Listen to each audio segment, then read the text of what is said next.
Donc maintenant, vu qu'on a parlé du CIN, on va parler du cisaillement des vents entre 0 et 1 km. Alors qu'est-ce que c'est que le cisaillement des vents entre 0 et 1 km? Alors c'est la différence de vitesse et de la direction du vent entre deux altitudes. Entre 0 et 1 km, la rotation proche du sol, c'est-à-dire que ça favorise la formation de tornades et d'orages violents locaux. Mais entre 0 et 6 km, c'est la rotation sur toute la colonne d'air, donc ça peut favoriser la formation d'orages supercellulaires organisés. Par exemple, entre 0 et 1 km, le cisaillement à 15 mètres par seconde, ça peut donner des risques de tornades locales, mais c'est un cisaillement modéré. Par contre, on va pour l'instant se pencher sur le cisaillement entre 0 et 1 km. Donc, pour des valeurs qui sont inférieures à 8 mètres par seconde, on est sur un cisaillement faible. De 8 à 15, c'est plutôt modéré. De 15 à 18, c'est fort. De 18 à 22, c'est violent. De 22 et plus, c'est très violent, voire extrême. Et plus de 23-24, on est sur la catastrophe du siècle, quoi. Là, c'est une catastrophe. Voilà. Alors, lui, il met toute l'échelle. Je pense qu'ils auraient dû mettre, vous voyez, la même couleur, mais une échelle pardon, plus réduite. Parce que après, c'est très trompeur. Franchement, la météocell, c'est pas bien ça. Franchement, météocell, c'est un bon site hein, pour le coup. Alors, des fois, il se plante, mais enfin bon. Après, c'est pas météocell, c'est les modèles. Ensuite, le cisaillement entre 0 et 6 km. Alors, ça, c'est juste en dessous, si je ne me trompe pas. Voilà. Donc, le cisaillement entre 0 et 6 km. Par exemple, des valeurs de 25 mètres par seconde, on peut avoir un cisaillement qui est fort. Alors, les valeurs sont les suivantes. Quand c'est un cisaillement de 10 mètres secondes, on est sur un cisaillement faible, c'est-à-dire un reste de tornade faible, et donc principalement dans les orages faibles. Alors, regardez, c'est juste ici. Cisaillement entre 0 et 6 km. Voilà. Donc, ah oui, là, le demain, il est. Ah oui. Ah non, c'est pas demain, pardon. Demain, c'est là. Demain, il est assez important. Par contre, samedi, c'est quoi ce cisaillement de la mort là? Attendez, oh, c'est quoi ce bordel là? Alors, soit c'est à cause d'une tempête, mais je sais pas. Même pas. C'est bizarre ça. Après, ça dépend parce que s'il y a du. Ouais, voilà, l'atmosphère est beaucoup trop stable, donc en fait, non, ça va rien donner. Ça va rien donner. Par contre, là, va falloir surveiller ça, hein. Ça va falloir surveiller parce que ça sent peut-être l'orage. Et en plus, il n'y a pas ça y est, enfin, il y en a un tout petit peu, mais c'est pas ça qui va bloquer, hein. Enfin, vu la gueule du truc, je pense pas, hein. Alors attendez. Ouais, par contre, là, va falloir surveiller, hein, parce qu'on dirait que ça part sur des orages forts.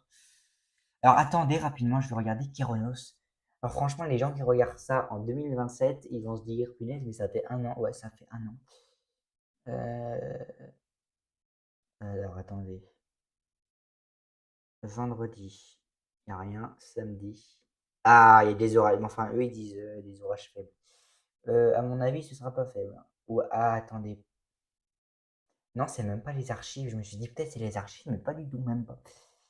Donc, le cisaillement entre 0 et 6 km, c'est-à-dire que ben, c'est plutôt fort entre 20 et 30 mètres secondes, un cisaillement très fort entre 30 et 45 mètres secondes, et un cisaillement extrême à plus de 45 mètres secondes. Alors, pour les gens qui se posent la question, ouais, mais pour les valeurs de très violents, alors pour les valeurs très violentes, c'est plutôt entre 40 et 45. Donc si vous mettez 30 à 40 et 40 à 45 pour violent, puis pour très violent. Voilà. Au moins, on ne se casse pas la tête et on ne se perd pas. Maintenant, on va regarder autre chose qui fait partie de la même famille, c'est le SRH. Donc c'est Storm Relative Helicity. J'arrive même pas à parler anglais. Storm Relative Helicity. Voilà. Donc il y en a deux. Il y a entre 0 et 1 km et entre 0 et 3 km. Alors c'est quoi? C'est la mesure de la rotation du vent du point de vue d'un orage. Donc si on est dans l'orage et du point de vue d'un orage, la rotation du vent, je crois que c'est dans l'orage.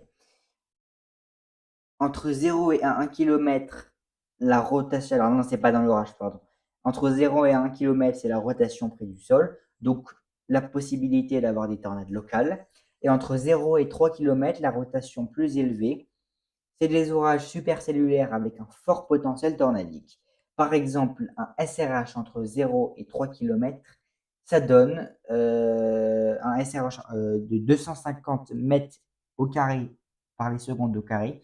C'est des supercellules possibles. Alors, effectivement. Alors, après, ça dépend. Ça dépend des choses. Mais, alors, c'est l'hélicité. Donc, si on a des valeurs inférieures à 80, on est sur une hélicité relative faible. Donc, vous risquez pas d'avoir des gros orages, hein. Des orages isolés, c'est possible. Par contre, entre 80 à 150, c'est plutôt modéré. Entre 150 à 300, c'est fort. Entre 300 à 500, c'est violent. Alors, c'est pas rare, hein, c'est assez fréquent qu'on ait ces valeurs-là de entre 300 et 500 l'été, c'est très fréquent. J'en ai déjà vu même des valeurs à 1000. Ça existe, hein, franchement, ça fait peur. Après, il faut qu'il y ait tous les paramètres ensemble, parce que s'il en manque un ou deux, bah, il n'y a pas grand-chose qui se passe. Ensuite, à plus de 500, bah, c'est une hélicité extrême. Alors pour l'hélicité très violente, mettez plutôt entre 400 et 500. Ce sera mieux. Parce que sinon, après, on se casse la tête pour rien et ça sert à rien. Donc, en fait, l'hélicité relative, si vous voulez, c'est une mesure de la quantité de tourbillon horizontal présent en un point donné. Alors, si vous comprenez ça, c'est pas grave. En fait, c'est, comment dire? Je sais pas comment l'expliquer. Hem, c'est-à-dire que ça permet de voir la capacité, si après je crois que c'est ça, la capacité de la cellule à créer une tornade. C'est-à-dire que si la cellule est petite, vous risquez pas d'avoir des tornades. Par contre, si la cellule est importante, vous risquez d'avoir des tornades. En fait, je crois que c'est ça. Par contre, le SRH entre 0 et 3 km, c'est autre chose. Les valeurs ne sont pas forcément les mêmes, hein. Même pas du tout. Regardez, c'est pas du tout les mêmes. Un SRH entre 0 et 3 km avec des valeurs inférieures à 150 mètres secondes, au carré les deux, c'est une hélicité relative faible. Entre 150 à 300, c'est plutôt modéré. Entre 300 à 500, c'est fort. Alors, entre 500 à 800, c'est violent, mais plutôt mettez entre 500 à 700. Très violent, c'est entre 700 à 800. Et extrême, ça peut de 800. Donc, en fait, ça défonce tout, quoi. Voilà, vous n'êtes plus là, si vous voulez. Si vous avez du poulet, il n'y en a plus. Voilà, parce qu'il s'est barré. Non, mais voilà, c'est comme ça. Maintenant, on va passer sur les indices de supercellules et de systèmes organisés. Alors, il n'y en a pas 500, mais il y en a pas mal. Le premier, ça va être le SCP. Alors, le SCP, qu'est-ce que c'est? C'est Supercell Composite Parameter. Alors, qu'est-ce que c'est? C'est un indice composite qui a vocation à évaluer le potentiel de développement supercellulaire. Il prend notamment en compte l'instabilité latente, donc le CAPE, les cisaillements profonds et l'hélicité relative dans les basses couches. Sa formulation n'est pas unique et plusieurs variantes de cet indice existent. La formule du SCP utilisée par Keronos est rendue disponible sur les champs fournis, blablabla. Donc ça, on s'en fout. Après ça, vous n'êtes pas obligé de le savoir. Tant que vous avez la valeur, c'est bon. Alors, pour trouver ça, ça n'est pas sur Météociel. Alors là, il faut aller sur Keronos. Je vais vous montrer où c'est. Sur Keronos. Donc, le modèle. Alors, c'est les modèles. Alors, je ne sais plus si c'est le Europe ou le France. Je ne sais plus, parce qu'il y en a deux. Allô, voilà. Donc 5 km francs, si c'est là-dedans, peut-être c'est pas là-dedans, j'en ai aucune idée encore. Alors attendez. Je suis déjà à 10 minutes, ça va. Alors l'instabilité, reste tranquille toi. Alors, organisation de la convection. Ah, c'est bon, je l'ai. Voilà, il est là. Ça charge, voilà. Donc, quand vous avez des valeurs qui sont inférieures à 2, donc ici, c'est un potentiel généralement faible. Par contre, quand c'est de 2 à 7, donc de là, ah ben c'est beau, ce sera mieux comme ça, vous voyez, ce sera mieux. Voilà. Quand c'est des valeurs qui sont de 2 à 7, c'est un potentiel modéré. De 7 à 15, c'est fort. De 15 à 20, c'est très violent.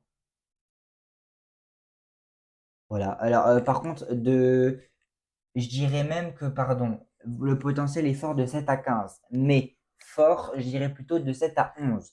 Et de 11 à 15, violent. De 15 à 20, c'est très violent. Et à plus de entre 20 et 25, c'est très violent, entre 20 et 25. Ensuite, alors attendez, je me suis perdu. De inférieur à 2, c'est pas 7 à 11, c'est fort. 11 à 15, c'est violent. 15 à 25, c'est très violent, voilà. Et à plus de 25, bah là, c'est la catastrophe, c'est extrême. Donc voilà, je suis désolé. C'est juste que des fois, je m'en mêle les pinceaux un peu. Ensuite, donc, le SCP, une explication un peu meilleure que ça, c'est la combine de l'instabilité et du cisaillement. Donc, ça indique le risque de supercellule.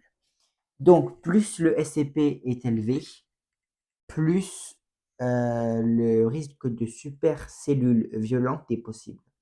Donc, un SCP de 1,5, c'est un potentiel faible.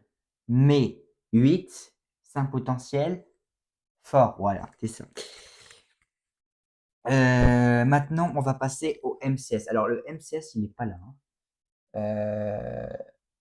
Non, il n'est pas là, le MCS. Le MCS, c'est dans l'autre, là. C'est dans Modèle Europe. Alors, MCS, instabilité. Peut-être c'est pas là, je crois pas que c'est l'instabilité. Alors, attendez, il est où le MCS? Parce que, est-ce que au moins je l'ai? Parce que je crois même pas qu'il y est dessus. Non. Non, il n'y est pas. Je sais pas où il est. Alors, le MCS, on va l'oublier, c'est pas grave. Le MCS, prenez des notes, mettez la vidéo en pause, c'est pas grave. Mais en fait, le MCS, c'est, comment dire, c'est la probabilité et la puissance d'un système orageux étendu organisé. Alors, je sais ce que c'est que le MCS, mais il n'y a pas la valeur de MCS possible. Alors, je sais pas comment on fait pour trouver le MCS, mais ça, c'est pas grave. Donc, un MCS, par exemple, de 5, c'est un potentiel marqué. Alors là, il n'y a pas de violent, très violent. Ça, c'est pas grave. Maintenant, on va passer au TT index. Alors, qu'est-ce que c'est que le TT index? Attendez que je remonte. Alors, normalement, c'est le total index. Alors, il n'y est pas sur Meteosel, par contre, il est sur Keronos. Si vous allez dans temps réel, vous l'avez. Donc, c'est totals index. Alors, non, c'est pas ça. L'instabilité, TTI, total index. Donc, si vous avez des valeurs de total index qui sont, donc en fait, ça évalue, pardon, la stabilité globale de l'air, similaire, ah non, pardon, ça combine la chaleur et l'humidité à différentes altitudes pour évaluer l'instabilité. C'est-à-dire que c'est pour évaluer l'instabilité à l'étage moyen et plus précisément entre les niveaux 850, donc 1500 et 500 hectopascales, c'est-à-dire 5000 mètres. Donc la valeur sert d'autant plus, la valeur de l'indice sera d'autant plus élevée que le gradient thermique vertical sera resserré sur cette épaisseur et que des apports en air humide seront présents à 850 hectopascales. Alors, je ne saurais pas comment expliquer, mais j'ai compris. Je sais, ouais, je saurais pas comment vous expliquer, c'est pas si simple. Mais je vois ce que c'est. C'est-à-dire que plus le gradient thermique vertical est resserré, donc c'est-à-dire que plus les températures, plus le choc est brutal, plus la valeur sera élevée. Donc, pour des valeurs de total index inférieur à 40, c'est un risque d'orage plutôt faible. Entre 40 à 50, c'est plutôt modéré. De 50 à 55, c'est fort. Et je dirais même de 50 à 53, c'est fort. De 53 à 55, c'est violent. De 55 à 60, c'est très violent. Alors là, plus de 60, c'est extrême. Là, il y a les toits de maison qui s'envolent. Après, comme je vous ai dit, s'il n'y a pas tout en même temps, ça ne peut pas marcher. C'est comme un gâteau, si vous mettez tous les ingrédients, mais pas de la farine, vous risquez pas d'avoir un gâteau, mais plutôt rien du tout. Voilà. Donc c'est comme ça. Faut pas chercher. C'est comme ça la météo, hein. S'il y a pas tout, il n'y a pas tout. Maintenant, on va regarder le Thomson Index. Donc c'est un autre index qui permet d'évaluer la stabilité globale de l'air. Alors c'est similaire au TT, mais avec une méthodologie différente. Plus il est élevé, plus l'air est instable, plus les orages sont probables. Regardez ça. Le Thomson Index, peut-être il est juste en haut. Donc, ça a pour vocation de déterminer le potentiel d'orage sévère. Il prend en compte l'instabilité latente entre le sol et l'étage moyen et présente des valeurs d'autant plus élevées que les gradients verticaux sont prononcés à l'étage moyen et que les apports en air humide sont importants entre 1500 et 3000 mètres d'altitude. Donc, si on a un Thomson Index inférieur à 20, on a un potentiel orageux qui est plutôt faible. Entre 20 à 30, c'est modéré. De 30 à 37, c'est fort. De 40 à 41, c'est violent. De 41 à 50, c'est très violent. Et plus de 50, c'est extrême. Donc, en fait, pourquoi je vous dis c'est extrême violent? En fait, c'est pour que vous sachiez prévoir précisément les choses. Par exemple, si vous avez, dans toutes les valeurs que je vous ai dit, en général, que du très violent, mais que vous avez un MUCAPE à un niveau qui est fort, vous aurez un risque d'orage qui serait plutôt violent. Pourquoi? Parce que si le MUCAPE n'est pas assez présent, il n'y a rien. Le MUCAPE va avec tout. C'est comme s'il n'y a pas du CIN, s'il y a du CIN, pardon, il n'y aura rien. Donc en fait, il faut que tout soit équilibré pour avoir des orages comme il faut. Maintenant, on va regarder le K-index. Alors, qu'est-ce que c'est que le K-index? Ça mesure l'instabilité de l'air chaud et humide et donc le risque d'orage. Plus le K-index est élevé, plus le risque d'orage violent est probable. Donc, voilà, si vous avez des valeurs inférieures à 25, c'est un potentiel orageux faible. De 25 à 35, c'est modéré. De 35 à 37, c'est fort. De 37 à 41, c'est violent. De 41 à 45, c'est très violent. Et à plus de 45, c'est extrême. Voilà. Donc, c'est très simple à comprendre, hein. Franchement, c'est pas difficile. Alors, je regarde à combien de temps je suis. Maintenant, on va passer à la dernière ligne droite. Donc, le vent vertical et les températures liées. Alors, on n'a plus besoin de ça, par contre. Non, on n'a plus besoin de ça. Donc, le vent vertical, on l'a ici. Donc, plus le vent vertical est négatif, plus on risque, comment dire, enfin, plus les courants sont importants, donc comme ça, vous voyez, plus ça permet d'avoir des gros grêlons. Pourquoi?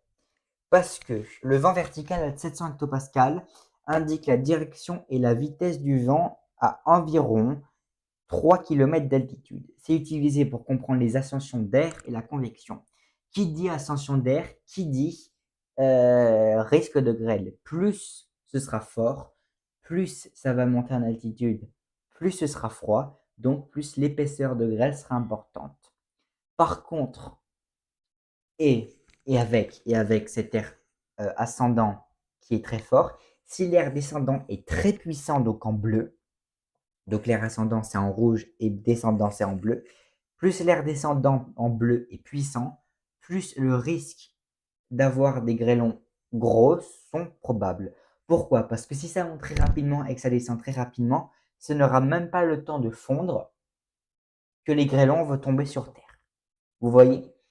Par exemple, un vent vertical montant, ça favorise l'ascension et donc les orages. Alors ça favorise aussi les orages, hein, parce que ça favorise pas que la grêle, hein, bien évidemment. Parce que si vous avez un orage, mais vous avez un truc aux alentours de 30, franchement, vous n'avez pas grand-chose, hein. Alors là, vraiment, c'est très... Ça y fait aussi. Alors ça, c'était tout pour ça. Alors, sauf les valeurs, si je vais les donner pas aussi, moi. Donc, entre 0 et 50, c'est faible. Entre 50 et 100, c'est modéré. Excusez-moi. Attendez, c'est ça au moins. Parce que s'il faut, je me suis trompé. Attendez, je regarde mon échelle. Euh, Ah oui, c'est pas la même chose. Non, parce que c'est pas les mêmes. Comment dire? C'est la même chose, mais c'est pas les mêmes unités. Donc, entre 0 et 50, on est plutôt. Allez, entre 0 et 30, on est sur du faible. Entre 30 et 60 sur du modéré, entre 60 et 80, 90, donc on va dire 85, on est sur du fort. Entre 85 et encore, je dis ça, mais c'est pas ça du tout. Parce que à Rome n'est pas pareil. Si vous regardez à Rome, c'est pas pareil, hein. À Rome, ça donne ça. Donc c'est bien ce que je me disais. Alors attendez, parce que ces fois, c'est pas pareil. Euh, Ben si, pourtant. Bref, notez ce que je vais dire maintenant. Entre 0 et 50, c'est faible. Entre 50 et 100, c'est modéré. Entre 100 et 150, c'est fort. Entre 150 et 180, c'est violent. Entre 180 et 210, c'est très violent. Et à plus de 210, c'est extrême. Alors les 210, on les atteint toujours, hein, l'été, c'est normal. Et c'est pour ça qu'on a de plus en plus d'orages violents. Pourquoi? Parce qu'il fait de plus en plus chaud. C'est comme ça. Maintenant, on va passer. Alors, on va passer. Alors, cela, c'est plus une explication. Donc, en fait, on a, en résumé, chaque altitude qui a son rôle. Donc, 700 hectopascales, 500, 850. Entre 0 et 1 km, c'est plutôt le contrôle des tornades et le démarrage des orages. Parce que ce qu'il faut savoir, c'est que les orages, ça se forme au sol. Parce que l'air monte. Et les tornades, ça se forme aussi au sol, parce que l'air, il tourne, mais du sol au bas du nuage. Entre 0 et 3 km, c'est plutôt la rotation et l'organisation des orages. Donc, c'est-à-dire vers pratiquement le milieu du cumulonimbus. Et ensuite, entre 0 et 6 km, c'est le cisaillement global et supercellule. Vous voyez, c'est chaque étage a son rôle, tout comme chaque paramètre a son rôle. Si vous enlevez un paramètre, c'est-à-dire si vous enlevez par exemple le mucate, vous n'avez rien. Si vous enlevez autre chose, vous n'avez rien. Alors, moi, j'ai aussi l'énergie de l'hélicité de l'index. Hélicité index. Énergie Helicity Index. Alors, comment ça se calcule? Donc, ça se dit EHI. Alors, c'est un vrai truc qui existe. Ça, c'est pas moi qui l'ai inventé. Parce qu'il y a des trucs que j'ai inventés, mais bon, ça, je vais pas le dire. Parce que sinon, vous vous en doutez bien que je vais pas non plus tout dévoiler. Parce qu'il y a des choses qui sont professionnelles, hein. Alors, j'ai pas dit non plus que j'étais Evelyne Delia, non plus, abusons pas. Mais ce que je veux dire, c'est qu'il y a des choses que je vais pas tout dire. C'est comme comment je fais mes curves, je vais pas le dire. Parce que sinon, ce serait dévoiler le secret, quoi, vous voyez. Donc, le HI, c'est quoi? C'est le CAPE multiplié par le SRH. Alors, pour vous dire, le SRH, c'est... alors, attendez, parce que je ne m'en rappelle plus. Le SRH, je n'ai pas marqué. si c'est entre 0 et 1 km ou si c'est entre 0 et 3 km. Oui, non, c'est entre 0 et 3 km, pardon. C'est entre 0 et 3 km. Donc, si vous avez des valeurs qui sont inférieures, alors c'est le CAPE multiplié par le SRH entre 0 et 3 km divisé par 160 000.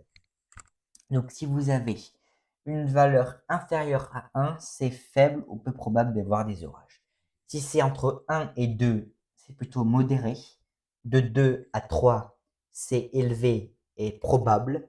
Et plus de 3, c'est un risque très élevé et extrême. Donc là, il faut faire très très attention. Mais il y a aussi une autre manière de calculer. Et aussi une autre manière. Comment on fait? Alors, on fait le SRH, donc entre parenthèses, le SRH divisé par 160 fois la racine carrée du CAPE divisé par 1000. C'est pas simple, mais bon, voilà. Et ça peut vous donner le résultat de tout. Alors moi, je suis en train de mettre au point un indice pour savoir la sévérité des orages en combinant tous les paramètres. Alors, je l'ai même pas encore fini, parce que je l'avais arrêté, c'était le petit dernier. Mais voilà. En tout cas, moi, je vous dis à bientôt. En résumé, il n'y en a pas vraiment de résumé parce que je l'ai un peu dit, quoi. Le résumé, c'est un peu tout ce que j'ai dit, que chaque paramètre a son rôle et que si on enlève un paramètre de la formation des orages, eh ben, on n'aurait pas vraiment d'orage ou du moins très mal organisé. Alors, juste pour vous dire, comment on peut voir quand un orage s'annonce très violent? Alors déjà, c'est ici. Il faut aller là, plus ce sera ça tirera vers la droite, plus l'orage sera violent. Pourquoi? Parce que l'orage ira plus en haut et donc il y aura plus de possibilités d'avoir des phénomènes violents. Et sur une carte, comment ça se passe? Parce que sur une carte, c'est bien beau de dire ça, mais sur une carte, regardez comment ça se passe. Sur une carte, comment on voit les choses? Eh bien, on les voit comme ça. Alors, je vais mettre plutôt le 10. Alors, attendez, parce que le 9, j'aime trop voir les choses avant, je sais pas, ça me fait un truc. Euh, Punaise, on voyait, regardez, on voyait que ça. On voyait rien du tout. Alors, en réalité, c'est ce qui s'est passé, hein. Ils auraient juste pu rester sur ça, mais bon, voilà. Et ils voyaient ça au début. Oh. Ah, c'est bizarre. Et là, ils voyaient quoi? Par contre, quand j'avais vu 160 km/h sur mon truc, je me suis dit non, là, il y a un problème. En fait, non, il n'y avait pas de problème. Et par contre, là, il commence à voir ça. Ah non, mais c'était parce que. Attendez. Non, en fait, c'est parce que j'avais mis. Attendez. Oui, parce qu'en fait, j'avais mis déjà, c'était même pas arrivé. Ah, c'est pour ça. Ok. J'avais pas compris. Je me suis dit, il y a un problème là aussi. Donc, comment on peut voir? Eh bien, déjà, quand vous voyez sur une carte ça, c'est danger, hein. Même déjà, ça, c'est quand même pas mal. Mais ça, c'est vraiment danger, danger, danger, hein. C'est vraiment un truc strong, quoi. Voilà. Et par contre, si sur une carte, vous voyez le Mucape qui fait un trou, inquiétez-vous. Mais vraiment, inquiétez-vous. Pourquoi? Ça veut dire quoi? En fait, quand le Mucape il crée un trou, ça veut dire que il y a l'orage et qui a aspiré toute l'énergie. Voilà, c'est aussi simple que ça à dire. L'orage a aspiré toute l'énergie. Donc, ça veut dire que l'orage est très important et que son diamètre est tout aussi important. Parce que regardez là, comment il fait. Il grossit et il est énorme. Ça, c'est l'orage, hein.